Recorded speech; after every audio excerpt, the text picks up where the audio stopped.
Every 2 months, I do a new theme for my art, and for January and February, the theme is plants. And I thought that what better way to learn how to draw plants than to study Studio Ghibli's Secret World of Arrietty. It follows a family of borrowers, small people that live under an old home. Specifically, it follows Arrietty, the young daughter of the family of borrowers, after she gets discovered by a human boy. Through many dangerous encounters, the two come to understand one another better and realize that the other's life isn't quite as fantastic as they believed. I chose 3 different shots from the film with completely different compositions and purposes, as well as a wide array of beautiful, lush plants with honestly phenomenal rendering.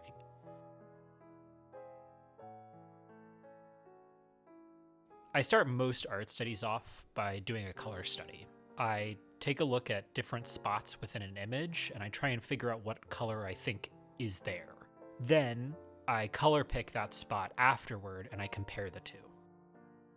My first attempt was okay, but I clearly thought that the colors in the image were brighter than they actually were.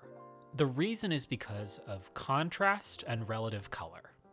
The bright red of her hair contrasts very well with the green of the leaves and the other plants in the area, and it gives her a chance to pop against the background, making her a constant focal point. Because her colors stand out, we focus on them, and the rest of the scene, the background green, ends up looking a little bluer in contrast.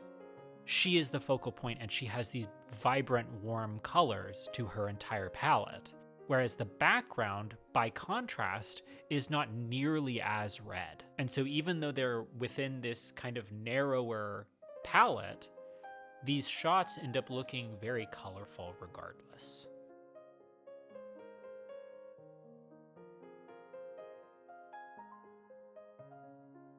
A lot of my art focuses on the use of the shape tool in Adobe Illustrator, which is why I focus a lot on the silhouettes and the overall structure of different objects within art pieces. When I started on this theme of plants, I knew that I would have to learn a little bit more about what kinds of shapes appear in nature and which ones are more appealing to the eye. And I thought that focusing on the shapes within this art study would be a valuable use of time. And frankly, it was. Not only did I come to understand that things don't have to be perfect in order to look good when it comes to plants, particularly with things like leaves, I also learned that there's some value in adding unusual elements that are not symmetrical. Normally, when we think about beauty, we think about symmetrical features on a human being or nice, clean lines and things like that. But in the case of plants, they're never going to look the same. Even if their shape is overall the same and they follow certain patterns, it actually would look weirder if every single plant was exactly the same, or if every single leaf on a single plant was exactly the same. And that's one of the reasons why I spent so much time focusing on these leaves. They're an unusual shape, and I'm certain I did not get them exactly correct.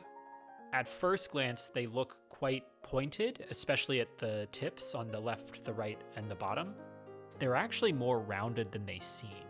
And it's only really the veins and the shadows that end up getting those sharp, angled points. And while I was working on these leaves, with those shadows in particular, there was something about the way the shadows were forming on the leaves that seemed familiar to me in some way, but I couldn't quite place why. I didn't figure out what that thing was until I got to this weird gourd-like leaf, which, frankly, I still have no idea what this thing is, so if you know, tell me in the comments. It's frankly just a weird leaf thing to me. But what I realized when I was studying the shadows on this thing is that they function the same way that shadows on thick clothing would, particularly when it's fallen onto the floor and crumpled. Because the thing is, when a thick piece of fabric falls, it either gets a sharp and deep fold, or it gets like a weird dent in it. This gourd-like leaf really shows that trait quite well. You can see at the bottom with those deep creases how the shadows are folding into the inside. Whereas at the top, those areas on the outer edges are more like little indents in the overall shape. And it gives this very 3D look to it, even though it is just fairly simple shapes. And to top it all off, and I'll get into this in the rendering, I really love how Ghibli uses these sharp lines on some of their highlights because they end up looking like plant fibers. But that's something that we should get into when it comes to rendering. I saved this long reed-like plant for last because, frankly, it is my favorite shot in the entire film. The way they rendered this leaf looks so detailed, but actually building it, I realized how simple it actually was. And the reason why it's simple is because it only really uses 3 shapes. There's a long curve, a weird curved caterpillar thing, and a small, hair-thin, tapered stroke. That is all there is to this entire reed, but it looks so complex and you can almost feel the texture coming off of it. And better yet, those shapes, those simple blobs and lines move with the camera and with the light and with Arrietty's movement. All of this boils down to just these simple shapes being overlapped on top of one another and being combined in a variety of different ways. And every single one of those simple shapes can be easily adjusted by an animator to give off that sense of movement. It looks so alive, especially when you compare it to the very realistic background of the soft painterly grass. And this led me to my final lesson learned when it came to understanding how Ghibli creates plants.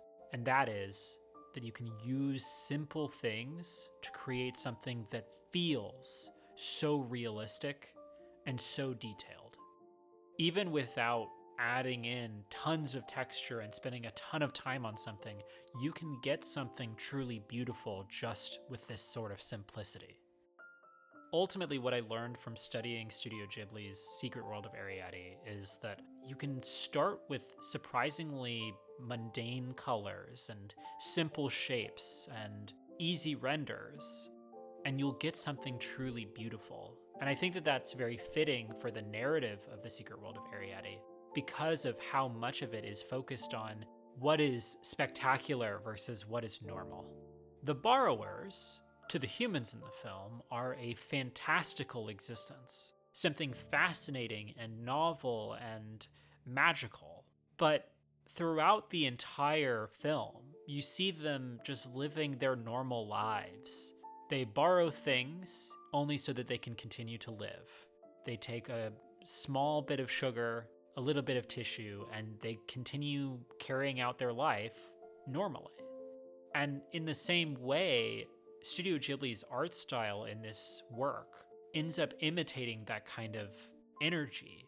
You, at a first glance, will see it and think, this is fantastical, it's beautiful, it's mesmerizing. But actually, it's fairly simple. And there's something to be said about the beauty of that sort of simplicity.